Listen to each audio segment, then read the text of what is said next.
Yes, so let's start with the supply. ठीक है, so basically supply जो है, मैं zoom कर लेता हूँ थोड़ा।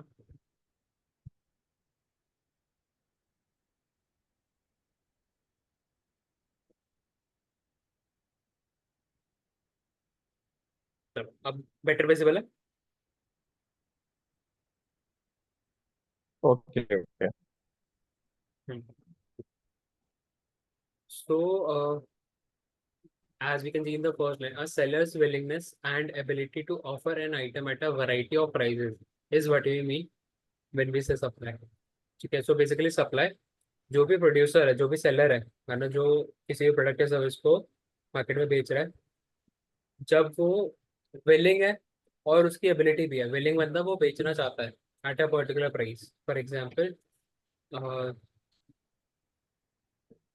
कोई चीज़ है, लेट्स सपोज एक पेन ले लेते हैं। ठीक है, एक पेन हमें नॉर्मली मार्केट में 10 रुपये का मिलता है। ठीक है, अब शायद वही पेन का अगर प्राइस बाई चांस हो जाता 7 रुपीज़, तो वो सेलर विलिंग ना हो बेचने के लिए, है ना, वो सोचेगा नहीं नहीं यार, मैं तो 10 में ही बेचूंगा, 10 से कम में मैं बेचूंगा नहीं।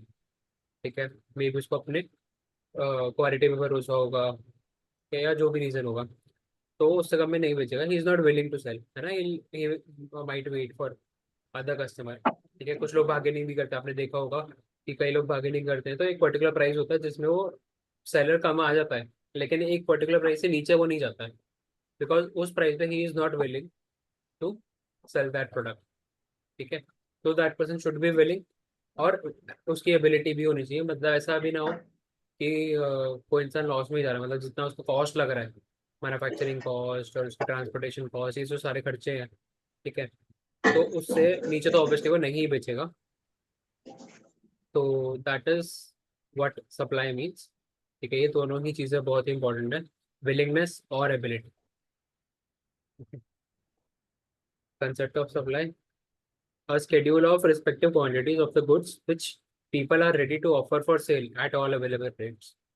तो जितने भी अलग अलग रेट्स हैं, उन सभी रेट्स पे जितनी भी क्वांटिटी सप्लाई करने के लिए रेडी है। ठीक है, जैसे फॉर एग्जांपल, अगर उसको नुकसान हो भी रहा होता है, कभी कभी ऐसा भी होता है कि एक इंसान को नुकसान हो भी रहा होता है, या उसका मनपसंद प्राइस नहीं भी होता, तो भी उस पर वो बोलता है कि चल यार कोई नहीं, ले जा तू। ठीक है, तो हर प्राइस के ऊपर उसकी कुछ ना कुछ क्वांटिटीज होती है जो विलिंग है देने के लिए। ठीक है, वो एबल है मार्केट सप्लाई करने के लिए। जब हम उस पूरी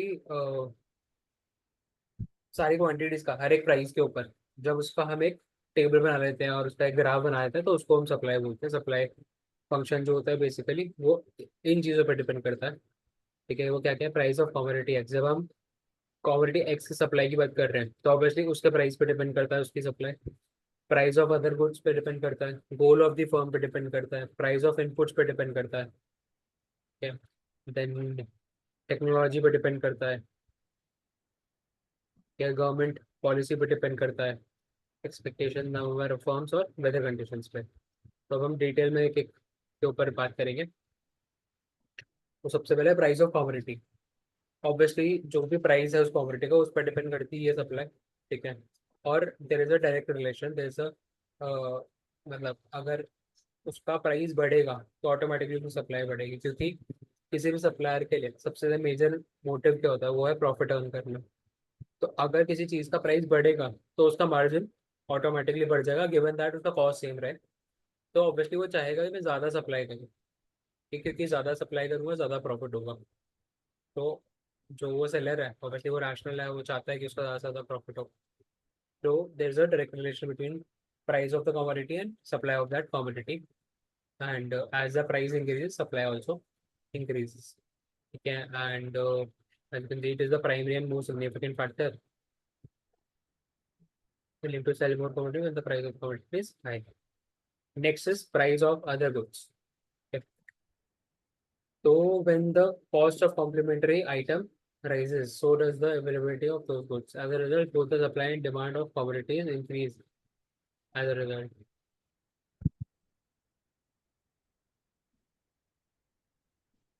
So दो तरह के गुड्स होते हैं, हमने डिमांड में भी चीज़ डिस्कस करी थी। जब हम अदर गुड्स की बात करते हैं, रिलेटेड गुड्स की बात करते हैं, तो उसमें एक कॉम्प्लीमेंट्री गुड्स होते हैं और एक सब्स्टिट्यूट गुड्स होते हैं। कॉम्प्लीमेंट्री गुड्स ऐसे होते हैं जो साथ में यूज होते हैं, है ना। फॉर एग्जांपल, सबसे बेसिक एग्जांपल है सॉक्स और शूज। ठीक है, अगर हमें शूज चाहिए तो सॉक्स भी उसके साथ चाहिए ही चाहिए। ब्रेड एंड बटर या ब्रेड एंड जैम, ठीक है, तो ऐसे चीज़ों के पेयर जो सारी चीज़ें साथ में यूज होती हैं, ठीक है, उनको हम कॉम्प्लीमेंट्री गुड्स बोलते हैं। तो जब किसी कॉम्प्लीमेंट्री गुड के प्राइस इंक्रीज होते हैं, फॉर एग्जांपल अगर सॉक्स के प्राइस इंक्रीज होंगे, ठीक है, तो उसका इफेक्ट शूज पे क्या होगा, उसके भी प्राइस और सप्लाई दोनों बढ़ेंगे।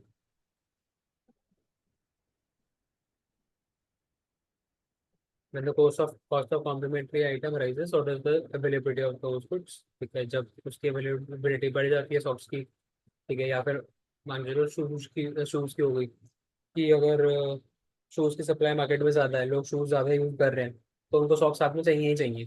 ठीक है, तो ऑटोमेटिकली उसकी सप्लाई भी बढ़ जाएगी। ठीक है।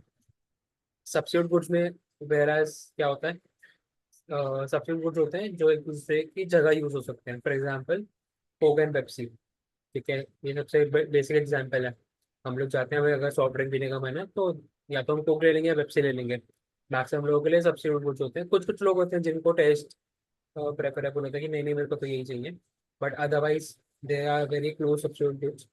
तो अ, जब सब्स्टिट्यूट गुड की प्राइस राइज होती है, फॉर एग्जांपल पेप्सी की अगर प्राइस बढ़ रही है तो उसकी सप्लाई बढ़ जाएगी, ठीक है, क्योंकि उसमें ज़्यादा प्रॉफिट हो रहा है। तो उसकी वजह से जो दूसरी गुड है उसकी सप्लाई कम हो जाती है। ठीक है, बिकॉज जब एक की सप्लाई ज़्यादा होगी तो लोग उसी को ज़्यादा पी रहे होंगे, ठीक है, और दूसरे वाले को ऑब्वियसली नुकसान हो रहा होगा।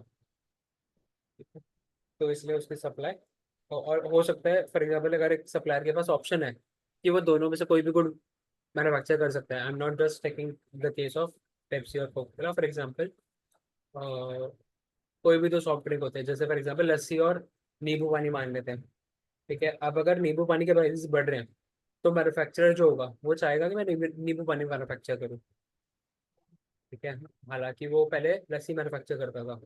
ठीक है, दोनों ही ड्रिंक्स हैं, दोनों ही लोग पीते हैं, बट क्योंकि उसके प्राइस अगर बढ़ रहे हैं नींबू पानी के, तो सप्लायर भी मूव कर जाएगा कि मैं नींबू पानी बनाता हूँ, मेरे को इसमें ज़्यादा प्रॉफिट होने वाला है। ठीक है, तो that is how price of other goods affect the supply of commodity items. Next is goal of the firm. The objective of an organization have impact on the provision of commodities। तो जो objective है, जो गोल है firm का, उस पर भी उसकी सप्लाई डिपेंड करती है।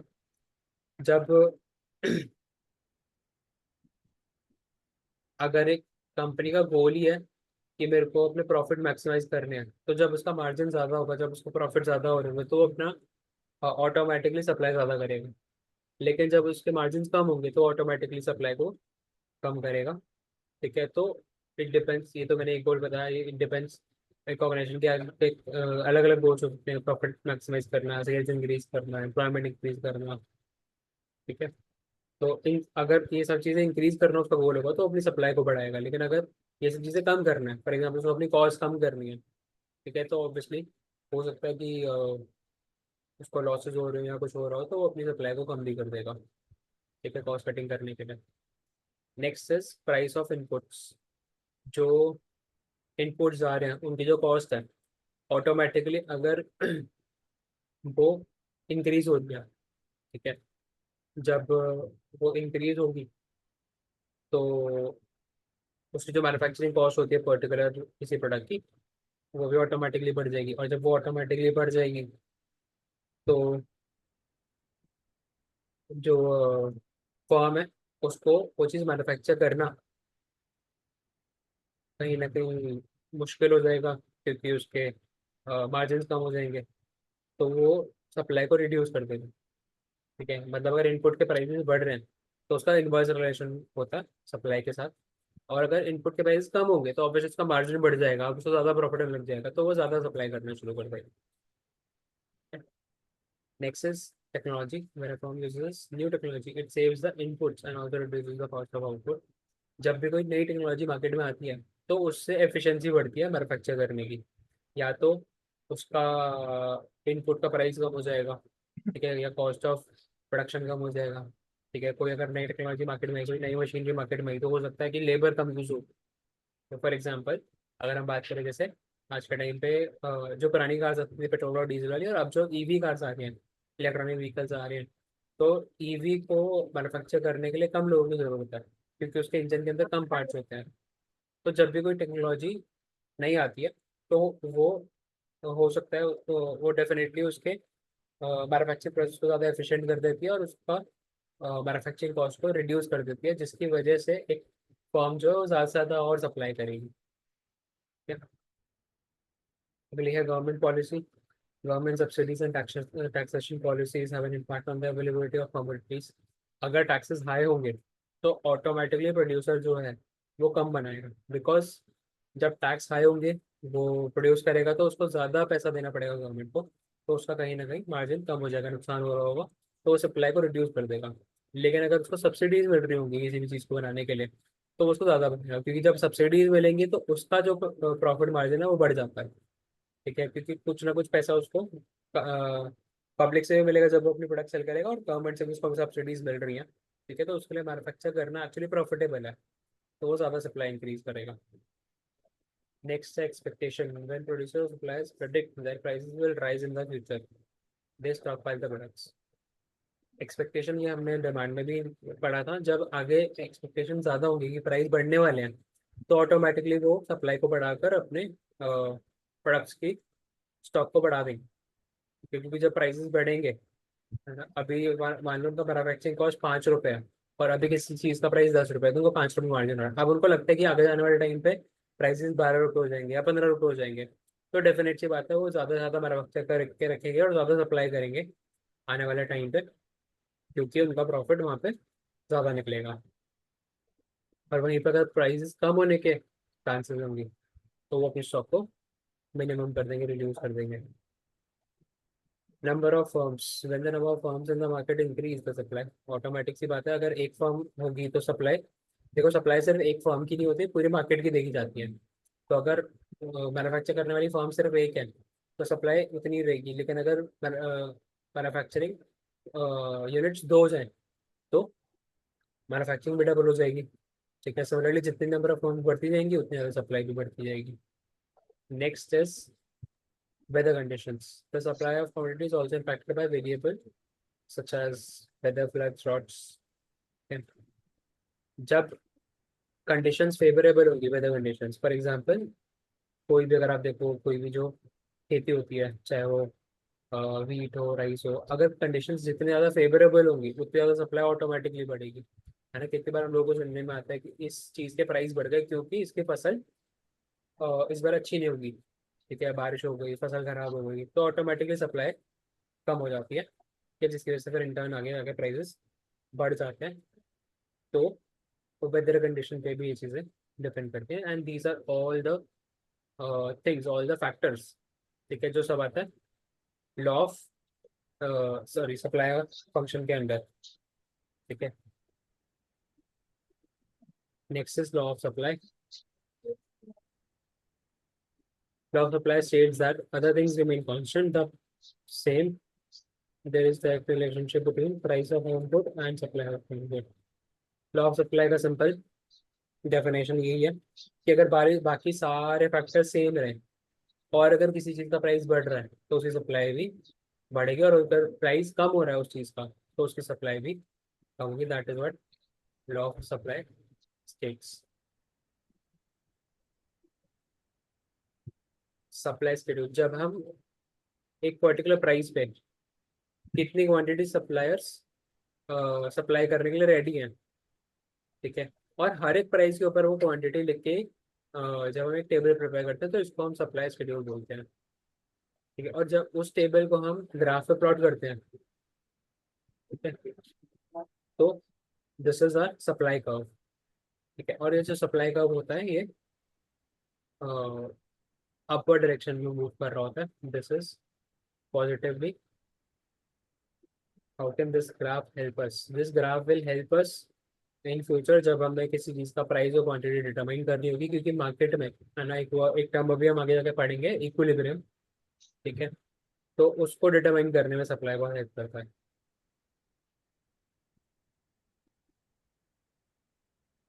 exceptions to the law of supply. There are some exceptions also.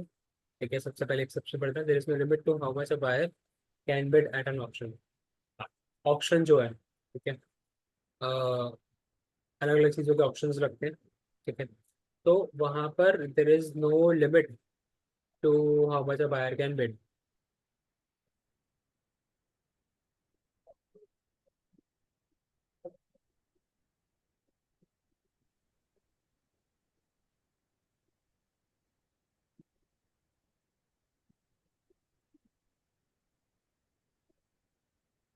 First चीज़ है बिडिंग वाली चीज़।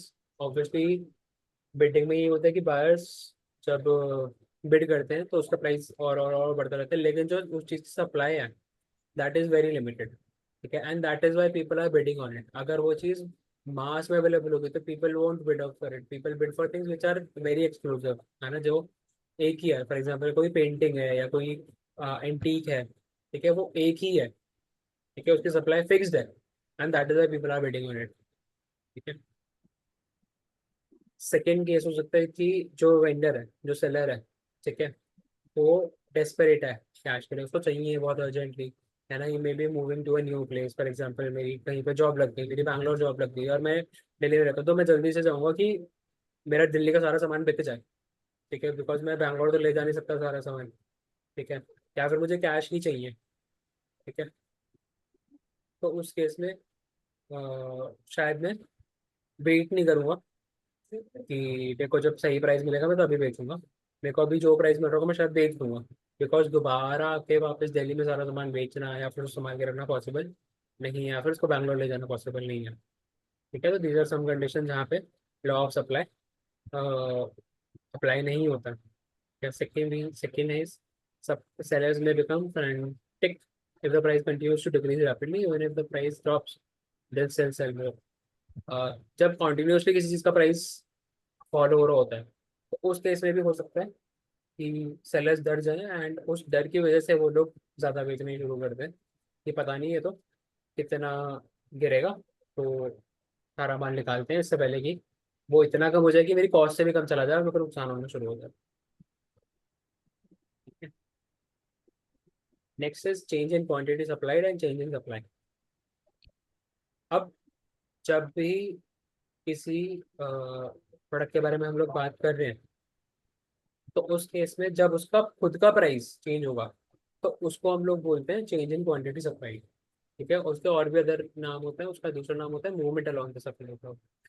अब इस केस में जब हम, जैसे मैं कुछ भी फॉर एग्जाम्पल ये ग्राफ है, ठीक है, अभी इसी का एग्जाम्पल लेते हैं प्राइस और प्राइस। अभी मान के चलो राइस का प्राइस चल रहा है 14 रुपीज़ पर केजी, ठीक है, तो सप्लाई जो होगी मार्केट में वो 9 यूनिट्स होगी, ठीक है, 9 केजी सप्लाई होगी। लेकिन बाय चांस मान के लो गवर्नमेंट की कोई पॉलिसी आ गई और उन्होंने प्राइस सेट कर दिया 12 रुपीज़ पे। अब इस प्राइस पे जो बायर सेलर्स हैं, है ना, वो सिर्फ 7 केजी ही सप्लाई करने के लिए रेडी है, क्योंकि इससे कम हो, इससे ज़्यादा करेंगे तो उनको शायद नुकसान हो या उनके जो भी रीजन होंगे, they are not willing to supply more than 7 kgs of rice. तो इस केस में, ठीक है, जो मूवमेंट हुआ that movement was along the supply curve, ये हम लोग सप्लाई कर्व पे ही नीचे हो गए, इसको बोलते हैं कॉन्ट्रैक्शन, ठीक है। और जब प्राइस बढ़ता है और सप्लाई बढ़ जाती है तो उसको बोलते हैं extension along the supply curve, ठीक है। नेक्स्ट इज इंक्रीज और डिक्रीज इन सप्लाई। इसका चेंज इन सप्लाई का दूसरा नाम होता है shift of the supply curve. ये कब होता है, जब भी there is any change in any of the factor except for the price of that particular good. जब भी जिस गुड की हम बात कर रहे हैं सप्लाई की, उस गुड के प्राइस के अलावा कोई और फैक्टर में अगर कुछ भी चेंज होता है तो उस केस में ये जो पूरा सप्लाई कर्व होता है, ये पूरा सप्लाई कर्व ही शिफ्ट हो जाता है, ठीक है। अब वो इंक्रीज भी हो सकता है और डिक्रीज भी हो सकता है ना। लेट सपोज जैसे हमने बात करी थी टेक्नोलॉजी की, ठीक है, अब जब टेक्नोलॉजी का एडवांसमेंट हो गई है, ठीक है, तो उसकी वजह से वो जो पर्टिकुलर प्राइस को मैन्युफैक्चर करने की कॉस्ट थी वो कम हो गई है, ठीक है। अब हर एक प्राइस पे जो सप्लायर वो है ना, वो शायद ज़्यादा प्रोड्यूस करने के लिए रेडी होगा, ठीक है। और जब वो ज़्यादा प्रोड्यूस करने के लिए रेडी है तो उस केस में वो क्योंकि उसको ज़्यादा प्रॉफिट हो रहा होगा। ठीक है, मैं आपको एक सेकेंड।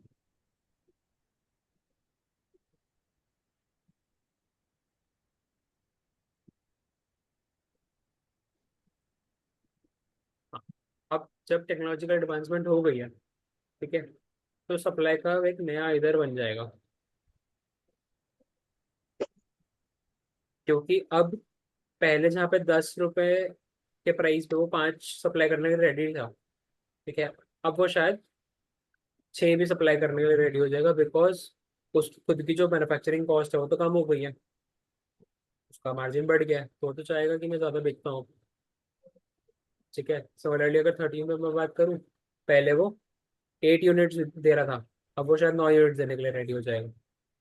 ठीक है, तो ये जो पूरा सप्लाई कर्व है यही पूरा शिफ्ट हो गया, एक नया सप्लाई कर्व बन जाएगा। और ये जो नया सप्लाई कर्व बन गया है इसको हम लोग बोलते हैं चेंज इन सप्लाई कर्व। ठीक है, कि सप्लाई कर्व भी पूरा नया बन गया।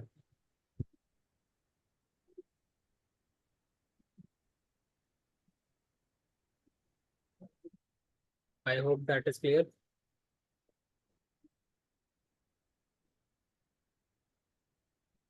यस, बहुत अच्छा बताया आपने। चलो ग्रेट।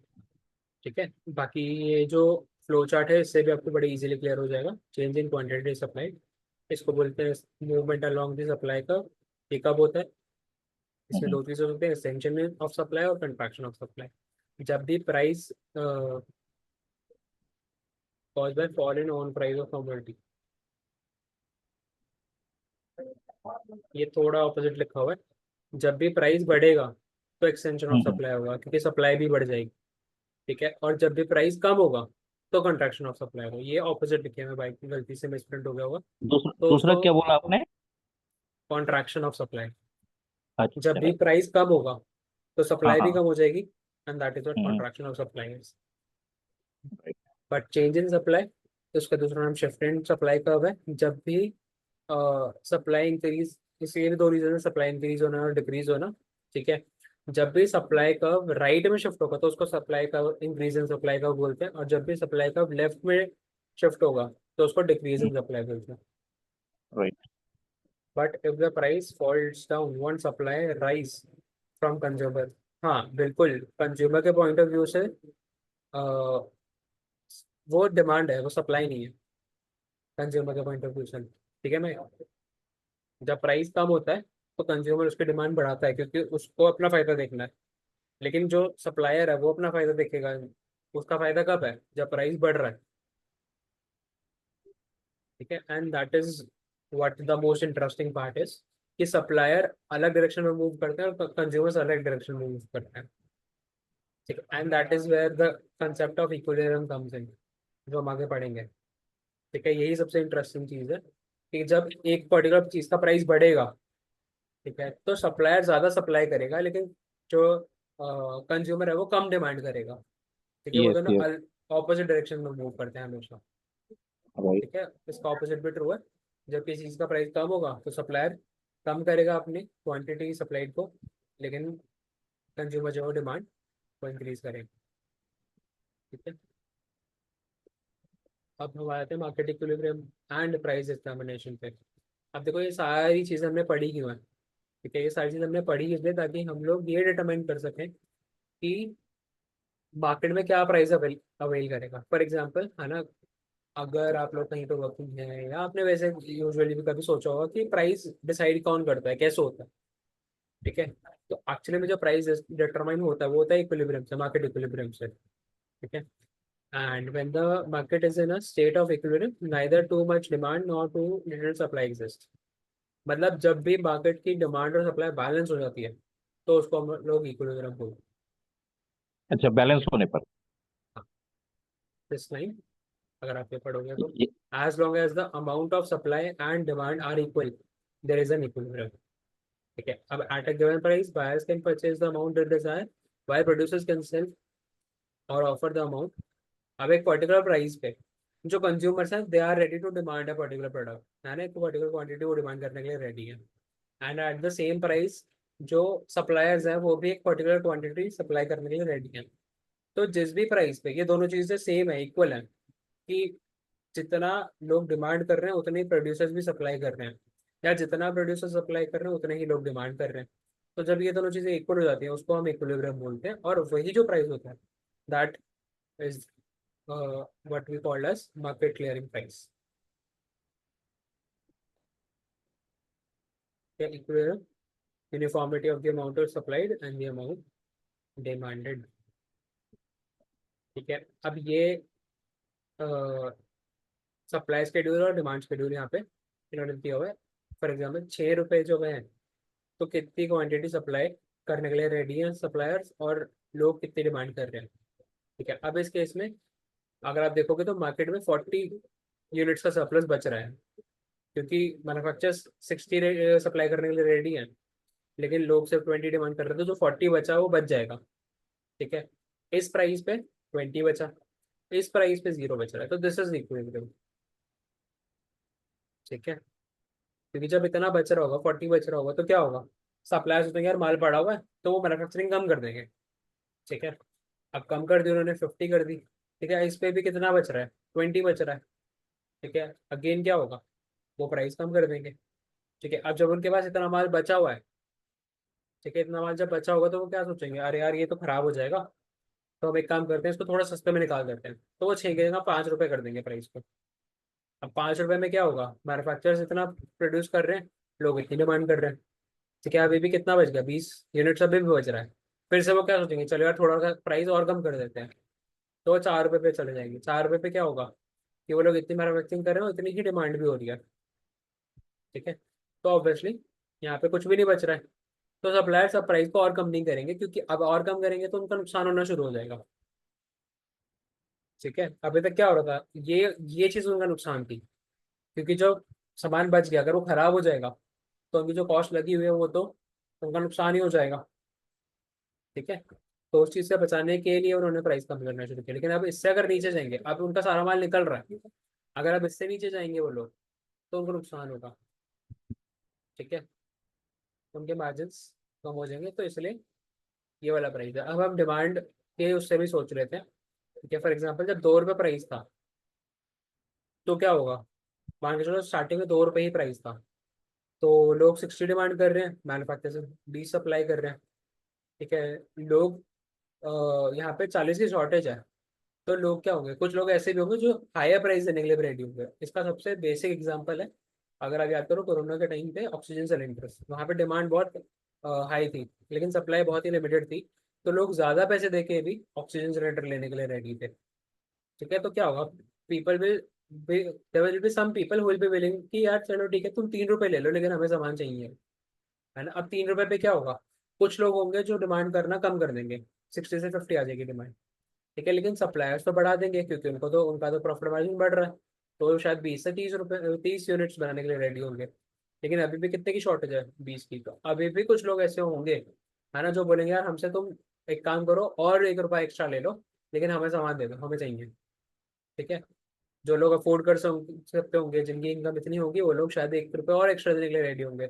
अब इस केस में फिर से क्या होगा, कुछ और लोग ऐसे होंगे जो इस रेस से पीछे हो जाएंगे, जो लोग डिमांड करना बंद कर देंगे 4 रुपये पे। ठीक है, जिनका बजट अलाउ नहीं करता होगा, तो क्वांटिटी फिर से कम हो जाएगी डिमांडेड, विच इज 40।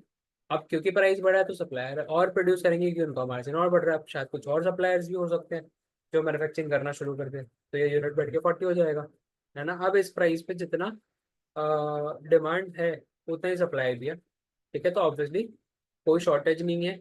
ठीक है, कोई भी कंज्यूमर ऐसा नहीं है जिसको सामान ना मिल रहा है, सबको सामान मिल रहा है ना, और सब इतना देने के लिए रेडी भी है।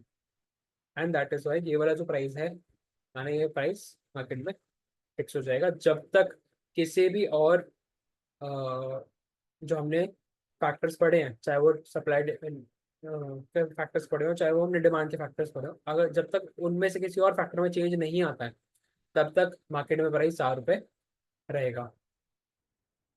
ठीक है, यही चीज़ हम इस ग्राफ से भी देख सकते हैं, कि जहाँ पे भी डिमांड कर्व और सप्लाई कर्व ये दोनों इंटरसेक्ट करेंगे, ठीक है, तो उतनी क्वांटिटी और उतना प्राइस मार्केट में चलेगा। ठीक है, प्राइस इक्विलिब्रियम के बारे में लिखा हुआ है, इक्विलिब्रियम क्वांटिटी के बारे में लिखा हुआ है, वो मैंने आपको बता ही दिया। And that is what this chapter is all about. तो आई होप आप लोगों को क्लियर हुआ होगा। अगर कोई डाउट है या कुछ और क्वेश्चन है या कुछ पूछना है फिर से, तो आप लोग पूछ सकते हो। ठीक है, I will the chapter again. हाँ यस मैं, मतलब ये बहुत बेसिक है ना, ये चीज़ हम अपनी डेली लाइफ में एक्सपीरियंस करते हैं। एंड काफ़ी प्रैक्टिकल भी है, तो इसको समझना बहुत ईजी है। हाँ, एक बार रिविजन करोगे तो और अच्छी चीज़ें अंडरस्टैंड हो जाएंगी। I am just going through the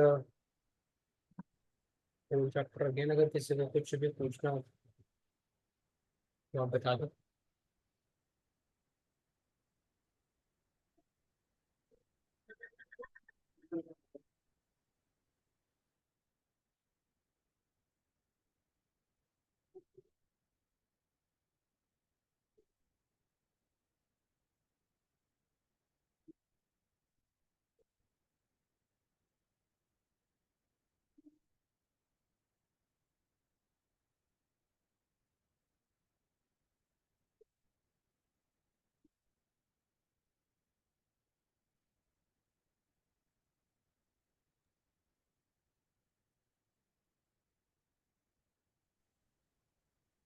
है किसी को कोई डाउट?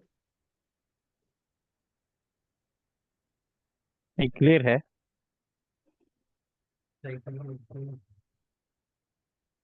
सलीका, संगीला, महक, परवीन,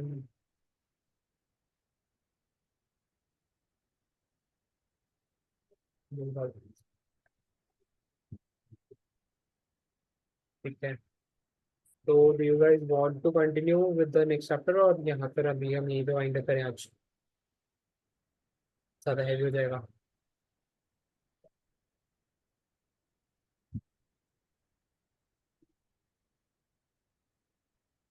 ठीक है चलो।